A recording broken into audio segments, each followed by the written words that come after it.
Bienvenidos todos y todas a nuestro programa En la Balanza. Hoy estaremos conversando sobre la situación de los derechos humanos a nivel internacional, específicamente dentro del derecho penal internacional y particularmente la situación en la Corte Penal Internacional. Para analizar este tema vamos a contar con la reflexión de la doctora Ana Cristina Bracho. Bienvenida, Ana Cristina, a nuestro programa en la Balanza. Ella además es egresada de una universidad de Francia, de la Baja Normandía, en materia de derechos humanos, abogado, escritora, poeta, amiga, hermana.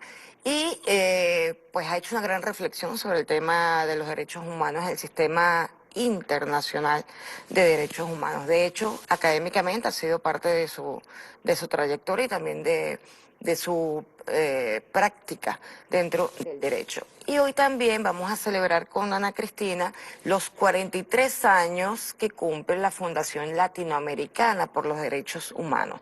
Vaya desde todo el pueblo venezolano nuestro agradecimiento a Fundalatin por haber sido voz de los que no tienen voz desde hace 43 años, por haber sido voz de nuestra América, defendiendo el derecho de los pueblos a tener justicia y a que no haya impunidad.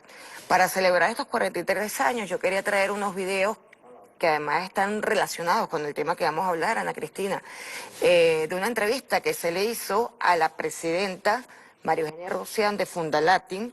Antes estaba el padre Juan Vives Zuria y dejó a esta religiosa encargada de la presidencia de Fundalatin y ha ido por el mundo denunciando cómo han violado otros gobiernos, otras empresas, los derechos humanos en relación a la situación de Venezuela. Es decir, ha ido denunciando que Venezuela es víctima de una violación sistemática de derechos humanos por parte de Estados Unidos y por parte de algunas transnacionales que se prestan a este juego macabro contra el pueblo venezolano. Por favor, director, permítanos el video de una de las entrevistas de la presidenta de Fundalatin, María Eugenia Rusián.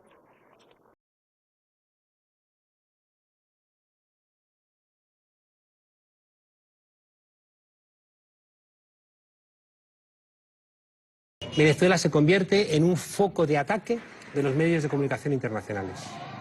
Nosotros como Organización de Derechos Humanos hemos llegado a la conclusión que el tema tiene que ver por el modelo político que está viviendo Venezuela, que es diferente a un modelo mercantilista que genera el sistema capitalista, donde mercantiliza con la vida, con la madre tierra. Nosotros vemos que hay un modelo en Venezuela que va a lo humano, al rescate, al más necesitado. ¿Qué defiende Fundalatin? Unas políticas públicas que el Estado venezolano ha venido a lo largo de estos 18 años, aún con la crisis económica, aún con el bloqueo, aún con las medidas coercitivas. Ahí está un Estado respondiendo por las personas más vulnerables y dando la cara realmente por su pueblo.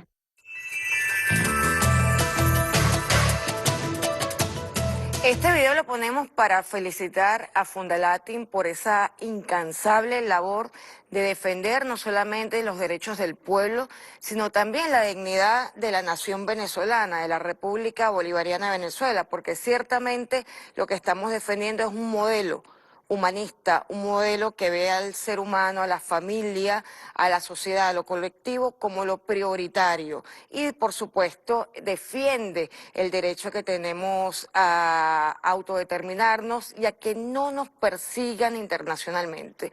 ¿Qué reflexión hace de este tema, doctora? Bueno, en primer lugar es muy importante lo que ha significado Fundalatin para Venezuela. Esta organización ha sido en muchos de sus espacios la única voz que cuenta una historia diferente sobre Venezuela, y esto está en el marco de los pueblos a tener derecho a contar su historia, su postura sobre los escenarios internacionales. Nosotros vamos a darnos cuenta que los derechos humanos como construcción no son tampoco un terreno neutro, que es una de las principales cosas para entrar a analizar qué es la justicia penal internacional cuando vemos las evidentes relaciones de poder, los intereses que hay detrás, la concepción de qué es el mundo y qué es la historia, qué son las personas. ¿Somos iguales o no somos iguales? ¿Pueden algunos sujetos, algunos estados, algunas compañías atentar contra otros pueblos o no pueden hacerlo? Y Fundalatin en ese sentido es un actor importante porque demuestra que los sujetos y los pueblos no son simplemente destinatarios o víctimas, son también protagonistas y actores. Y en específico, ahorita lo vemos en el marco de esta campaña que ellos tan interesantemente están teniendo de llamar a las víctimas a decir cuál es su experiencia, cuál es la experiencia, por ejemplo, de necesitar una medicina en Venezuela en el marco de las políticas que cercenan el derecho de Venezuela a obtenerlas, de ser un paciente que requiere un tratamiento en el exterior en el marco de la toma de Citgo. Y todo este trabajo no sería visible a nivel internacional si Fundalatin no existiera, no estuviese a la vanguardia y no fuera incluso tan valiente de estar en entornos hostiles diciendo esto también pasa, estas también son vidas y de esto hay que hablar.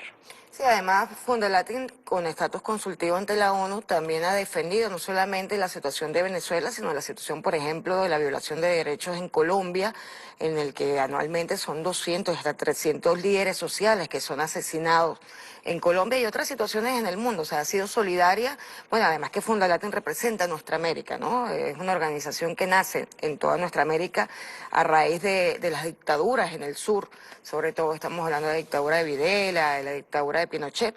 Entonces, es una respuesta esperanzadora, una nueva forma también de ver la teología del pobre, el acercamiento de los activistas, no solamente religiosos, sino de derechos humanos a las comunidades, a estar cerca de quien sufre y escuchar y participar con. Es ese proceso liberador de acompañamiento y yo me libero contigo. Yo no te libero a ti, tú no me liberas a mí. Nosotros nos liberamos juntos. Solamente en comunidad podemos avanzar hacia una efectiva liberación dentro del marco de lo que queremos en nuestra América, que es la definitiva independencia de los intentos de coloniaje extranjero, porque ya tuvimos una independencia ciertamente hace poco más de 200 años, pero estamos todavía intentando ser subyugados por gobiernos extranjeros y potencias internacionales.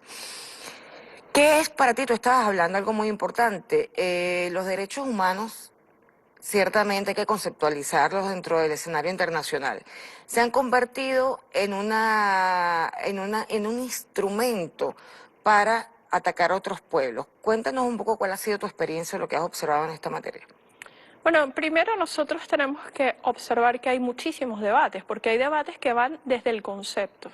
Porque los derechos humanos, desde la postura más positivista, es aquel catálogo que nace en 1948, donde hay una configuración mundial determinada por los grupos que ganan la Segunda Guerra Mundial, que determinan en base al liberalismo, en base fundamentalmente a lo que había sido la Declaración de Derechos del Hombre de 1789, que es aquello que ha de protegerse.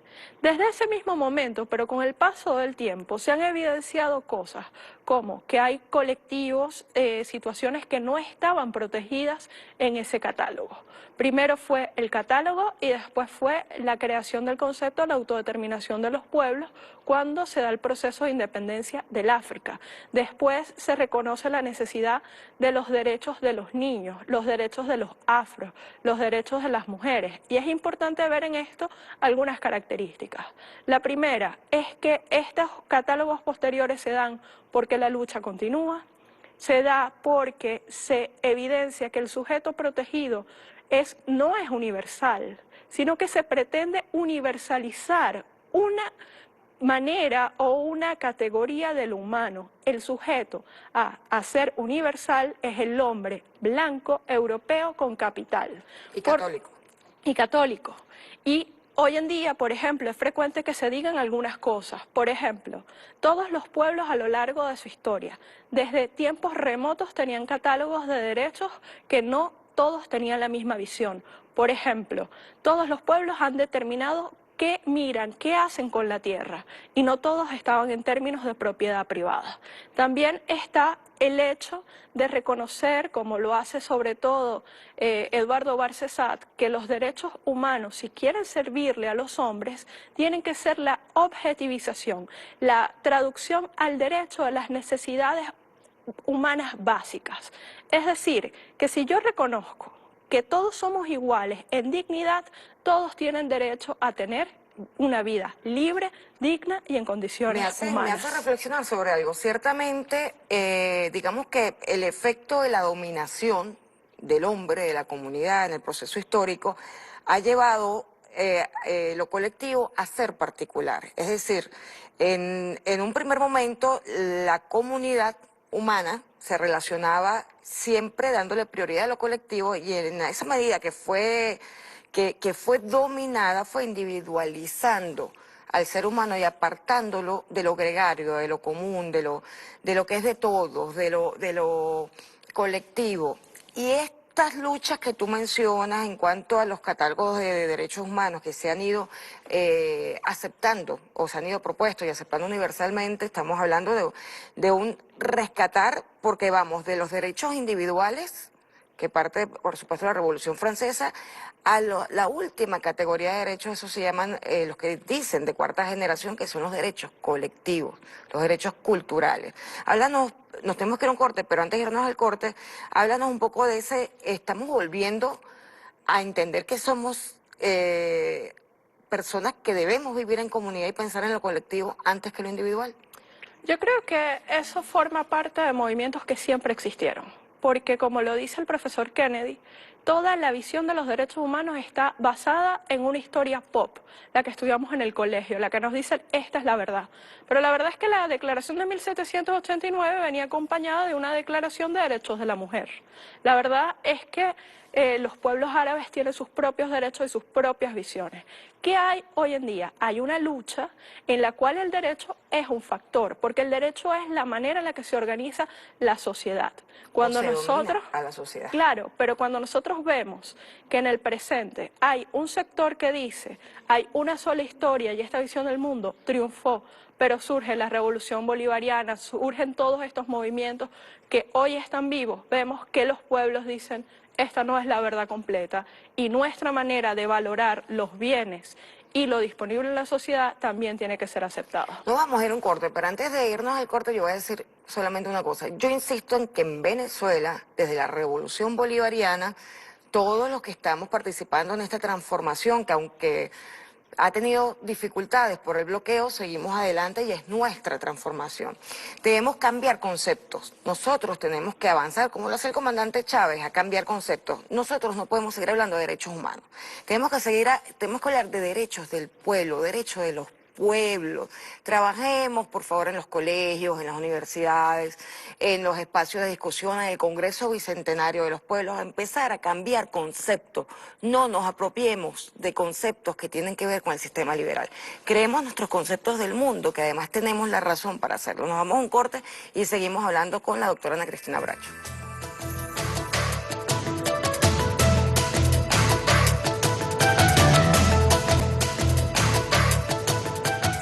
Continuamos en la balanza con la doctora Ana Cristina Bracho, como habíamos hablado, escritora, poeta, además abogada, y se ha dedicado su vida académica a estudiar el tema de los derechos humanos y también a analizar la situación del escenario internacional en materia de derechos humanos.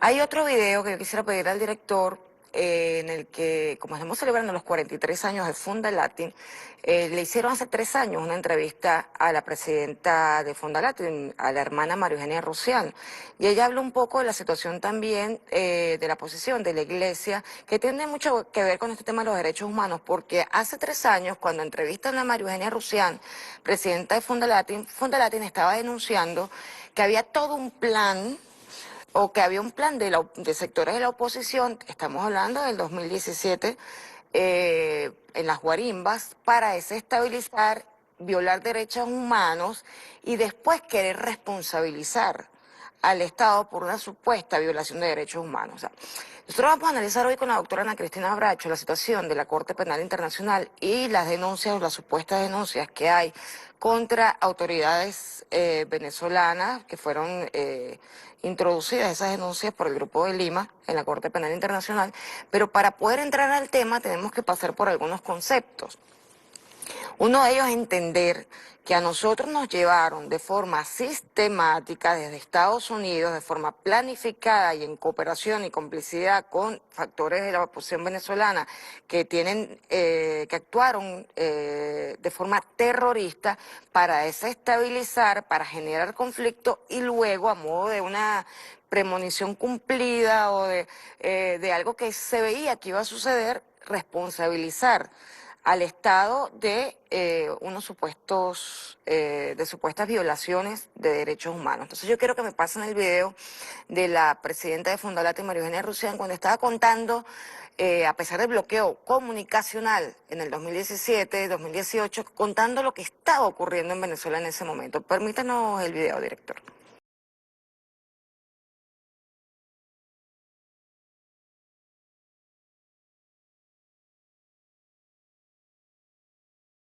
La democracia se concibe en nuestra América y sobre todo en Venezuela a través de toda la participación protagónica y esa participación del pueblo venezolano en las políticas públicas. Eugenia, aquí lo sabemos, ¿no? Porque lo hemos sufrido, pero la jerarquía de la Iglesia en Venezuela tampoco parece que esté muy cerca, ¿no?, de los cerros, de los pobres, de los barrios. A lo largo de 18 años la jerarquía nunca estuvo, a lo largo de estos 18 años la jerarquía, porque no tendríamos que tener un programa mucho más largo para que no es la Iglesia como tal, sino la estructura jerárquica de la Iglesia venezolana. También he visto a curas a pie de calle, ¿no?, apoyando a los más humildes. Había un obispo que bendecía antes de las guarimbas o los actos violentos que se generaron. Bendecía, de la lucha callejera, ¿no?, bendecía a los jóvenes para que salieran a quemar a otros seres humanos. Aquí los obispos bendijeron los cañones de Franco también para matar a otros españoles. La Iglesia venezolana, la jerarquía se resiste al diálogo, llama constantemente a decir que hay que salir, que para dialogar hay que salir del presidente Maduro. Yo creo que el diálogo no es manipulación, el diálogo no puede ser vete tú para poder dialogar, no. El diálogo es que nos sentemos a ver el bien común de toda la población venezolana. Eugenia, cuando en 2015 Barack Obama, presidente de Estados Unidos, calificó a Venezuela como una amenaza inusual y extraordinaria a la seguridad de Estados Unidos, un país chiquitito. La gente cree que Venezuela es un país chiquitito, ¿no?, que tiene el 20% del Producto Interior Bruto de España, es decir, que es un país chiquito, ¿no? Claro. Pero lo ven como una cosa enorme, rica, poderosa y peligrosa. Pero esto, ¿cómo puede llegar a eso Estados Unidos? Bueno, precisamente, ¿por qué nos ven como, o por qué catalogan a Venezuela como una amenaza inusual, el gobierno de Barack Obama? Precisamente porque Venezuela ha apostado por los más vulnerables, porque Venezuela sus recursos los ha invertido en los pobres y su riqueza la ha socializado precisamente con la clase más vulnerable, cosa que no se hizo 40 años durante los 40 años de democracia representativa. ¿Cómo lo habrá hecho Barack Obama, que ha dejado la alfombra roja para que venga Trump?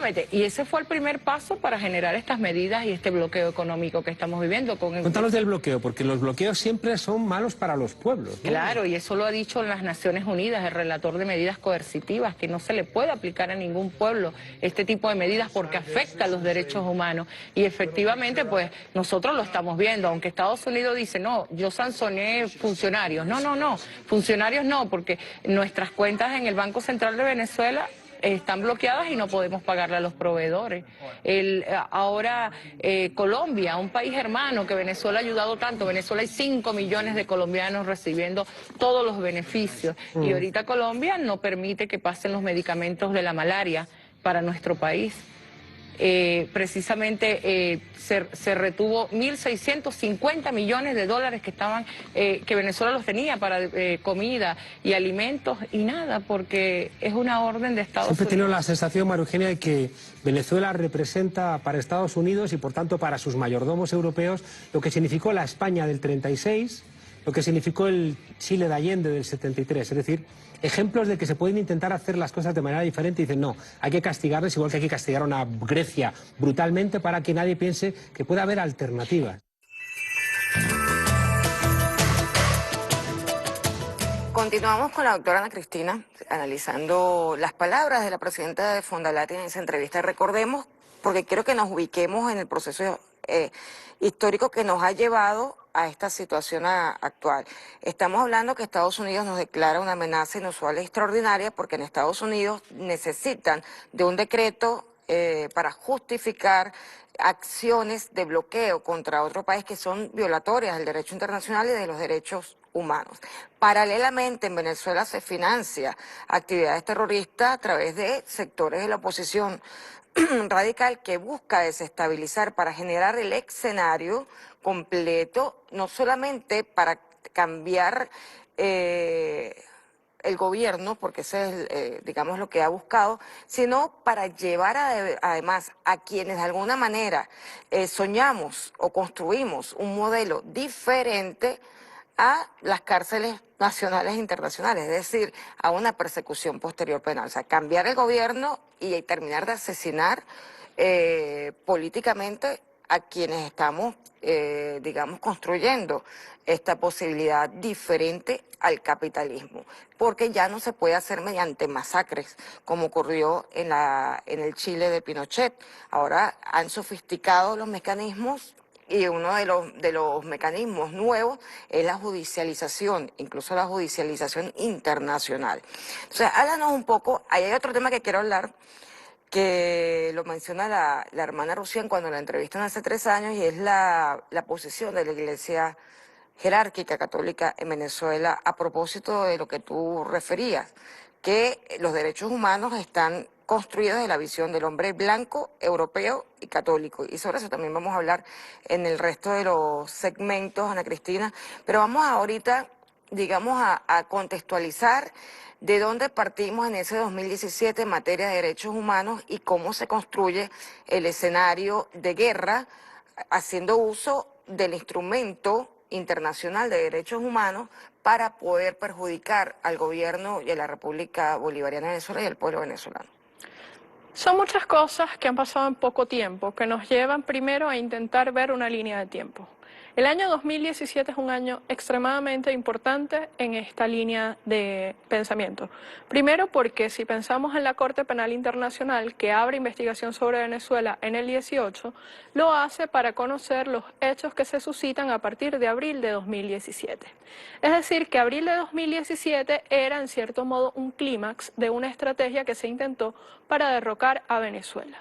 En esa estrategia, que es lo que ocurre en abril, cuando tenemos, por ejemplo, el pronunciamiento de la antigua fiscal general de la República, cuando han pasado cerca de 2 años, han pasado 2 años exactos, del decreto que señala a Venezuela como una amenaza inusual y extraordinaria para la seguridad de Estados Unidos, nosotros vamos a ver una escalada. En esa escalada también vamos a ver varios sujetos, porque nosotros no podemos entender nada de lo que pasa en la Corte Penal o en estas estrategias si no nos acordamos de la OEA. Porque la OEA hasta ese momento, 2017, fue el punto de señalamiento permanente contra Venezuela. Y esto tiene razones varias. Una de ellas es que Venezuela es por primera vez una pieza, además de Cuba, que juega en la OEA a hacer de este instrumento algo útil para los pueblos o abrir otras instancias internacionales. Entonces vemos cómo en el 17 se da el proceso del llamado a la guarimba. Bueno, ya vamos a hacer una observación. A Cuba la quisieron expulsar de la OEA, bueno, la expulsaron de la OEA precisamente por ser un modelo político diferente al representativo que admitía la Organización de Estados Americanos. Pero después de los años 70, cuando ocurre ese capítulo, Venezuela tiene una situación de encontrarse en un continente en el cual no tenían los votos para hacer la exclusión que hicieron sobre Cuba, que Venezuela plantea nuevos modelos de integración y está logrando que muchos modelos políticos de la región tengan más dudas sobre la estrategia de coloniaje que hay sobre América Latina. Entonces, Ese año 2017 nosotros lo vamos a observar como un punto clímax en el cual se da este proceso de señalar que todo lo que ocurre en Venezuela es una violación de derechos humanos. Se da la situación con la fiscal general, que ya no es, que hace que no haya juzgamiento sobre lo que ocurre en Venezuela, que activa la complementariedad de cualquier otra instancia, porque estemos claros que un principio fundamental es el derecho a la justicia. Entonces en Venezuela no hay quien haga justicia. Al mismo Estamos tiempo, hablando del 2017 cuando en ese estaba contexto Luis es la Ortega de fiscal. estrategia. La estrategia es hacer que haya una presunción de que es necesario ir a una instancia internacional. Venezuela se retira de la OEA y ese retiro de la OEA va a dar pie a que la OEA traslade lo que no puede hacer para pedírselo a la ONU. Vemos cómo se activa un enlace OEA alto comisionado con el anterior alto comisionado de derechos humanos y a su vez aparecen sujetos como Luis Ocampo, que había sido fiscal ante la Corte Penal Internacional como sustanciador de ese instrumento, de ese informe que la OEA transmite a la Corte Penal Internacional buscando una judicialización de Venezuela. Sin embargo, la estrategia no le funciona como ellos lo habían planteado, porque Venezuela retoma la paz con la elección de la Asamblea Nacional Constituyente. Se detiene la situación dentro del territorio. Adicionalmente a esto, nosotros vamos a ver... Cambiamos de fiscal y además tenemos que ellos no logran consolidar con la suficiente fuerza a la OEA, ni siquiera como un frente anti-venezolano. Y por eso nace el Grupo de Lima como una estrategia que esos estados que no logran ese consenso absoluto sobre Venezuela van a ser una fábrica de producción de informes y documentos en contra del gobierno venezolano. Entonces todos esos escenarios se dan sobre todo en el año 17, pero así como comienzan a ubicarse en abril, comienzan a desmontarse con la salida de Venezuela de la OEA, hecha por la Cancillería, con la adopción de la Asamblea Nacional Constituyente como mecanismo pacificador, con la entrada de un nuevo fiscal general y la regularización de todos estos procesos que estaban pendientes. Queda allí, sin embargo, esto en el ambiente, porque habían producido los informes, porque habían logrado una artillería de organizaciones relacionadas con Estados Unidos que sustentasen como especialistas en derechos humanos lo que planteaban, y en febrero del 18 nos encontramos con la apertura de un examen preliminar en la Corte Penal Internacional sobre Venezuela. Mira, es importante para quienes nos escuchan destacar que cuando hablamos de violación de derechos humanos, generalmente en la doctrina se habla de la responsabilidad del Estado, aunque eso en la doctrina ha cambiado y hay una horizontalidad en relación a los derechos humanos actualmente, es decir, también las empresas y también los individuos son responsables en derechos humanos. La doctrina se encamina a responsabilizar al Estado, pero para que el Estado sea responsable o cualquier funcionario del Estado, tiene que ser una violación sistemática, una política de Estado. Haznos esa diferenciación de de una situación que a lo mejor hay abuso policial o hay abuso que violenta los derechos humanos por parte de un funcionario, pero es un hecho aislado y no es sistemático. Explícanos, Ana Cristina, porque es importante entender por qué en Venezuela no hay violación de derechos humanos. Nosotros tenemos que, cuando tú analizas los catálogos de derechos humanos, generalmente apuntan a la sociedad ideal que hay que construir. Por eso tenemos unos documentos que se van como llenando de protocolos adicionales, que se van llenando de otros instrumentos, interpretaciones que nos dicen cómo se cumple eso.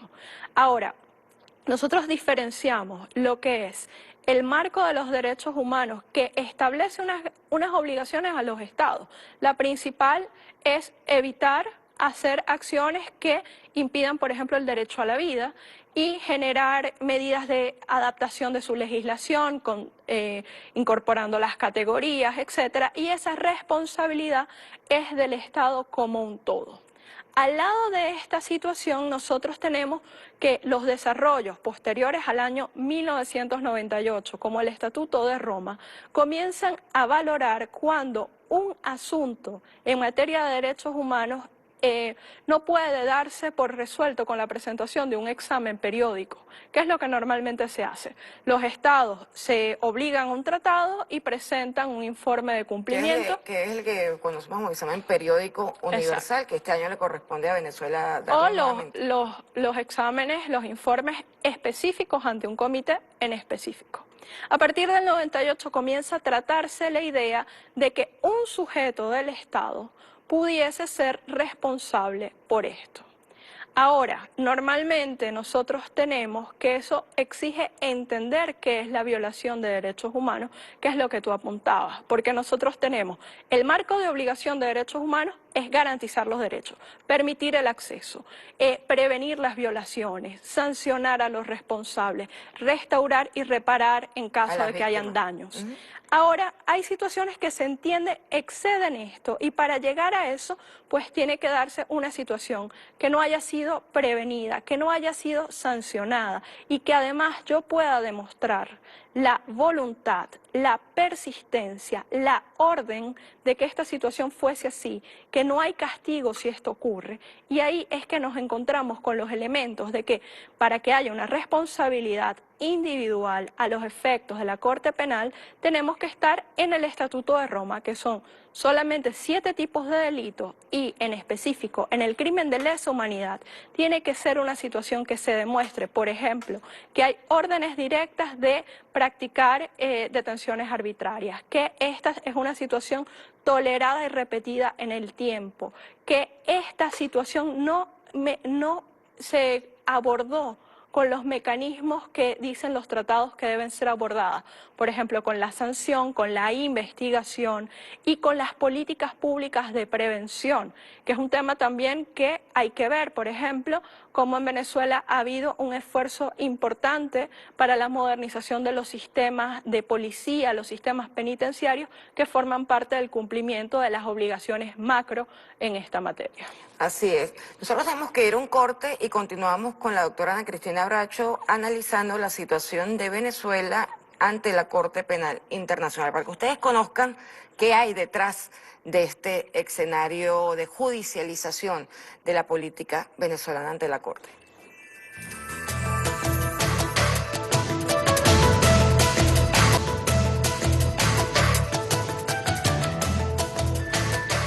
Seguimos en la balanza con la doctora Ana Cristina Bracho que nos acompaña hoy. Recordemos que tenemos que cuidarnos muchísimo, la prevención es importante en esta época de pandemia. Nuestro abrazo solidario a todas las personas cercanas y no cercanas que han tenido estos días la pérdida de algún familiar, de algún amigo, de algún compañero de trabajo a causa del COVID. Cuidémonos porque esto no es un juego, apoyemos al gobierno nacional que está haciendo todo lo posible por erradicar el COVID de Venezuela y para eso necesita de la voluntad de todos nosotros.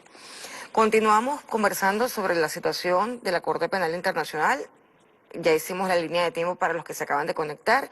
El 2017 fue el escenario creado con las guarimbas para poder justificar una judicialización que no corresponde ante la Corte Penal Internacional y que fue llevada además por los gobiernos del llamado Grupo de Lima, que no tiene personalidad jurídica, no es una asociación de estados, sino que es un club. En ese momento era un club de francotiradores contra Venezuela, de gobiernos francotiradores, que nos llevaron a la Corte Penal Internacional para acusar a altas autoridades de diferentes ramas del poder público venezolano ante la Corte Penal Internacional por supuestas violaciones masivas a los derechos humanos o por casos de lesa humanidad.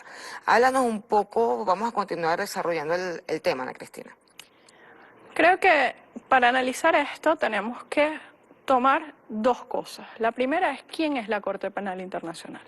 La Corte Penal Internacional es un instrumento creado en el 98 que 48. empezó en el 98, 1998, que empezó a tener actuación en el año 2000. La primera sentencia que produce la produce en 2012. Pero nosotros tenemos que este instrumento ha sido señalado, por ejemplo, por varios estados africanos, por ser considerada una corte de blancos para juzgar asuntos del sur. Entonces es, en primer lugar, una institución señalada como un instrumento para permitir precisamente esa utilización de los derechos humanos como una categoría que en vez de proteger a los individuos, disciplina a los gobiernos.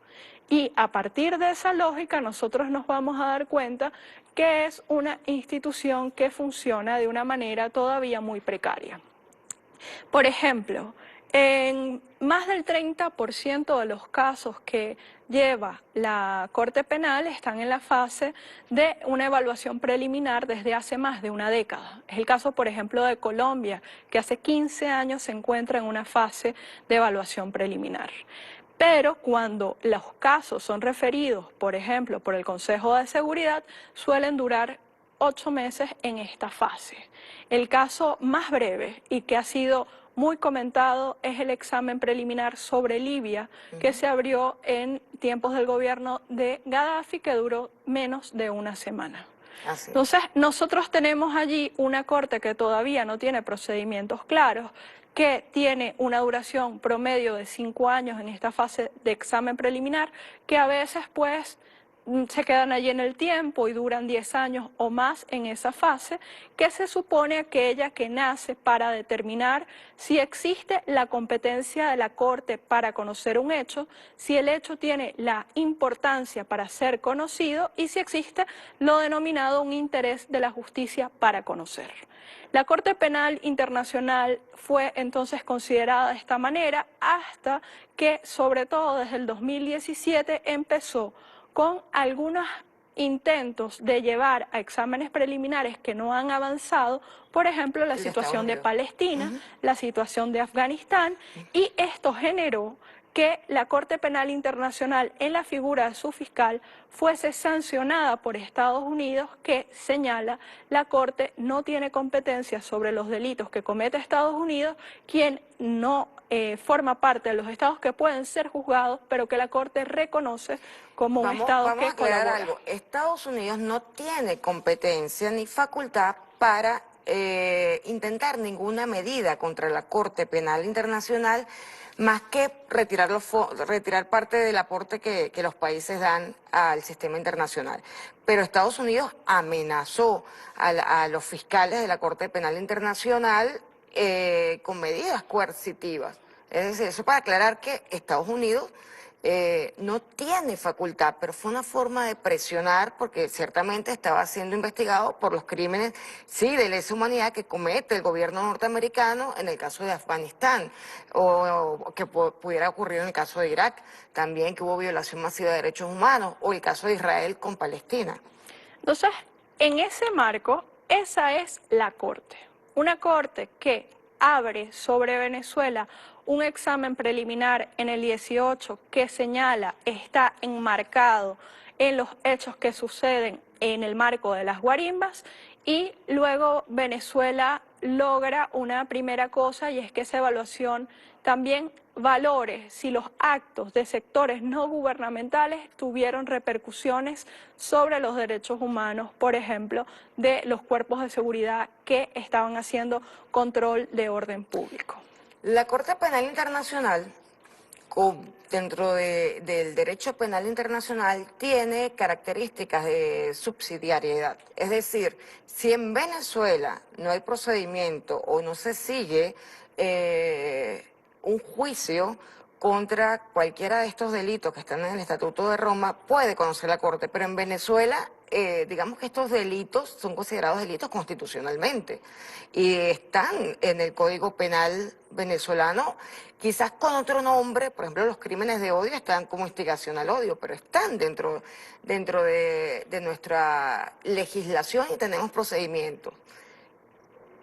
Pregunto o analizo, nosotros deberíamos haber reclamado ante la Corte Penal Internacional, porque aquí se han seguido procedimientos judiciales en materia penal contra responsables de abusos policiales o actuaciones violatorias en el 2017 y han estado en este momento, están cumpliendo condena la mayoría de los que están procesados.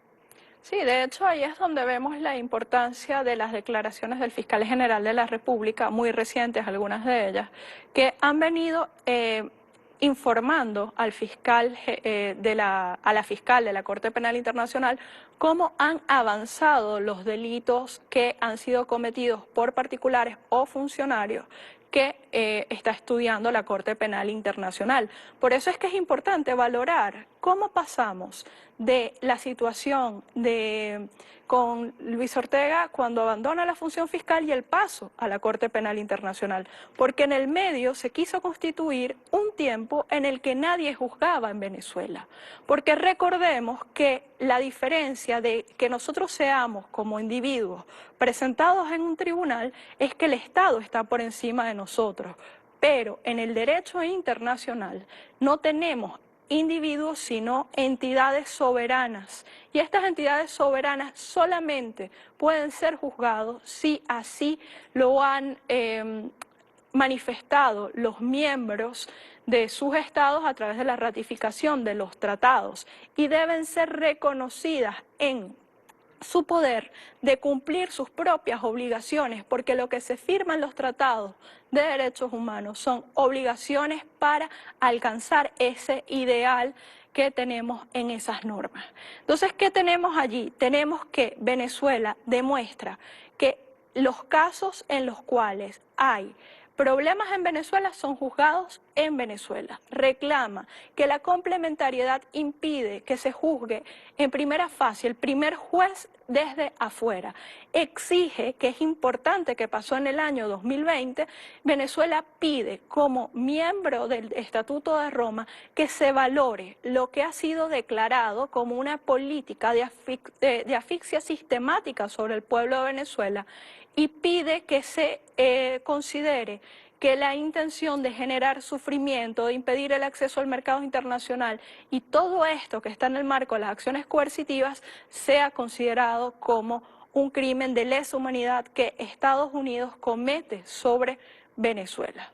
Entonces, todas estas cosas se ensamblan. Venezuela busca la defensa soberana de su dignidad mínima, de conocer en primer lugar lo que ocurre en su lugar, demuestra que en Venezuela, por ejemplo, el fiscal general ha sido empático a decir hay tantos funcionarios que están detenidos, que han sido removidos por haber cometido algún tipo de actuación no legalmente autorizada y estas cosas están allí. Por eso es que la pelea de verdad es cuál es el orden jurídico al cual los países y los pueblos pueden aspirar, porque mientras encontramos, por ejemplo, que hoy está ardida Colombia, que hace 15 años que la Corte Penal Internacional debió haber empezado a estudiar qué era eso de los falsos positivos, eso quedó en nada.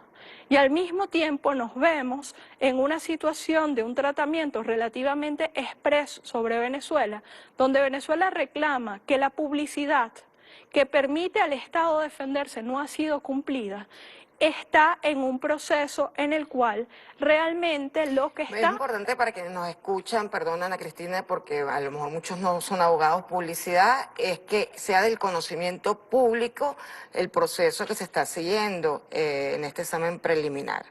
Que no se piense que es propaganda. No.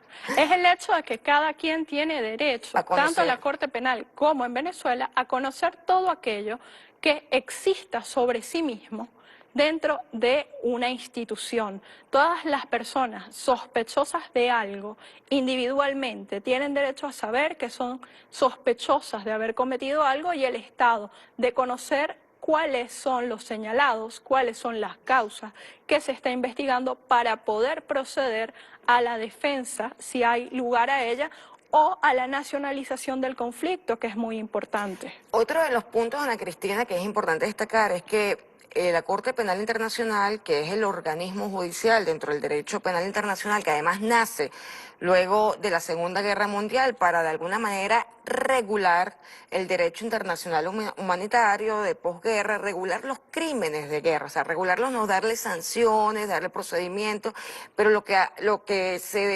supuestamente se denuncia en Venezuela no son crímenes internacionales. Por ejemplo, las medidas coercitivas unilaterales de Estados Unidos contra Venezuela sí serían crímenes.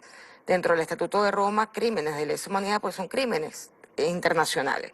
Pero en el caso de Venezuela estamos hablando ciertamente de situaciones que están enmarcadas dentro del derecho penal venezolano. ¿Por qué nosotros tenemos que permitir que intereses extranjeros, perversos intereses extranjeros, lleven a la Corte Penal Internacional delitos que están tipificados dentro del derecho penal venezolano, que tienen un procedimiento y que son castigados dentro del sistema penal venezolano? Esa es una pregunta muy interesante porque nosotros nos vamos a dar cuenta que la guerra contra Venezuela también es jurídica y la guerra también es de descrédito y que hay una línea desde lo que pasaba en la OEA, de donde en las instancias judiciales Venezuela se retira, y cómo la realidad habla por sí misma. Vuelvo al caso de Colombia y las protestas de hoy en día. Nosotros hemos visto cómo en el marco de las protestas han habido sistemáticamente desapariciones, han habido cosas espantosas como cadáveres apareciendo en ríos y un montón de cosas que ocurren en varias regiones al mismo tiempo, y nosotros no vemos el escándalo internacional, salvo la visita a la Convención Interamericana que se generó con Venezuela. Pero nosotros estamos en el marco de que la Corte Penal se crea con la inspiración de Nuremberg, que sí es lo que toma la Segunda Guerra Mundial, pero se crea en el momento en el que se creía que el mundo no se iba a levantar más nunca porque había caído el muro de Berlín, porque había una sola manera de vivir y que era suficiente con esto para imponérsela a todos los pueblos. Por ejemplo, qué interesantes son las lecturas de algunos juristas árabes sobre esto, donde dicen, bueno, ¿por qué en este marco, más allá de Venezuela por el interés geoestratégico, por la confrontación con Estados Unidos, siempre hay un cuestionamiento del modo de vivir de pueblos que no fueron llamados a escribir estos documentos? Yo intervengo aquí porque es muy interesante hacer un llamado de atención. Ciertamente, cuando hablamos de derechos humanos, que yo insisto y muchos de nosotros insistimos, que se empieza a hablar de los derechos de la humanidad, en vez de derechos humanos, derechos de la humanidad, que también contempla el tema individual o derechos de los pueblos, yo quisiera hacer mención, Ana Cristina, de algo muy importante, como tú lo decías. Digamos que fue construido para el hombre blanco, católico, europeo, el tema de los derechos humanos, ¿no? Digamos que esa línea, sin reconocer que otros pueblos tienen sus propias formas de ver el mundo y sus propias formas de ver el derecho. Por ejemplo, pongo un caso, la mujer musulmana que usa su pañuelo porque además es una tradición judía, es la misma línea de revelación. Y se le impedía, en el caso de Francia, el uso del pañuelo, que es parte de su identidad, que es parte de su concepción de sí misma, o sea, es parte de su derecho a tener la imagen que quiera tener ante la sociedad. Esa situación de no reconocimiento de otras formas de pensar, que también nos pasa con la política y nos están judicializando, como decía la presidenta Fundalati, nos están persiguiendo por tener un modelo protagónico en la política, por tener una democracia diferente de la representativa, mucho más activa, mucho más participativa. También nos persiguen porque nos hemos abierto al mundo de alguna manera, ¿no? Nos hemos abierto y hemos reconocido las diferencias de otros pueblos que están igual que nosotros luchando en resistencia contra la imposición occidental del modelo europeo, norteamericano, que impone el capitalismo en Venezuela. Y quiero hacer mención, porque me abriste la posibilidad, de un comentario que yo le leí en un periódico a Monseñor Mario Moronta, me lo pasaron, donde él se preocupa. Monseñor Mario Moronta es parte de la jerarquía eclesial venezolana, que en algún momento fue progresista y ahora se presenta como un hombre que está en una posición totalmente de reversa, ¿ok? De retroceso, y cuestiona y dice que estamos islamizando Venezuela. Yo le quiero decir a toda la jerarquía eclesial venezolana, primero que Venezuela es un estado laico, no somos un estado católico, es un estado que respeta el diálogo intercultural y el diálogo interreligioso, permitiendo la existencia de todo tipo de fe o de pensamiento filosófico, siempre y cuando no viole la Constitución de la República Bolivariana de Venezuela.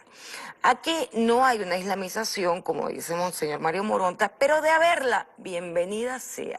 Es decir, aquí todas las religiones tienen espacio para desarrollarse y todos tenemos derecho a convertirnos, según nuestras creencias, nuestro sistema de valores, a la religión que queramos adoptar. Esto para que se respete que hay pueblos que piensan diferentes, pero también dentro de Venezuela estamos venezolanos que pensamos diferente y que nos hemos convertido a otras religiones. Yo quisiera darte la palabra porque ya estamos por despedirnos, pero es importante ya cerrar la idea para demostrar que este giro de habernos llevado a la Corte Penal Internacional es una forma de persecución dentro de la guerra multiforme contra Venezuela. Sí, creo que hay varias cosas que dejar como muy puntualmente en la gente. La primera cosa es que los derechos humanos son catálogos rígidos mientras los pueblos no hablan. Porque la Constitución, la experiencia constituyente del 99, nos enseñó que pese a todo el tiempo que habíamos tenido un catálogo que no se había movido, necesitaba los derechos de los pueblos indígenas, necesitaba los derechos de las amas de casa. Y yo estoy segura que eso lo vamos a ver ahora ocurrir en Chile, donde por primera vez esperamos haya muchas voces diversas en el proceso constituyente. A partir de allí decir, como tú dices, bueno, los derechos humanos como concepto, esa palabra, esa frase, nace simplemente una traducción del inglés y nosotros tenemos la necesidad de discutir cuál es la sociedad que queremos, porque ahí diseñaremos el derecho que necesitamos y entender que en la Corte Penal Internacional para Venezuela hay una pelea quizás tan importante como las que vivíamos cuando Sandino estaba contra el diablo, como nos invitaba el comandante Chávez, porque hay dos casos abiertos, dos visiones del mundo. El derecho soberano a que en Venezuela lo que ocurra se debate, se resuelve en Venezuela, que probablemente es muy necesario un diálogo muy profundo sobre las instituciones penitenciarias, sobre las instituciones policiales, pero no, dentro de nuestro marco legal, porque nosotros somos un Estado soberano y por el contrario, Venezuela es un país reconocido por ser pionero en la ampliación del catálogo de derechos, por la ampliación del tratamiento de la violencia de género, por un montón de situaciones. El plan de alimentación de la FAO lleva el nombre del comandante Chávez porque Venezuela ha sabido la redistribución de la riqueza.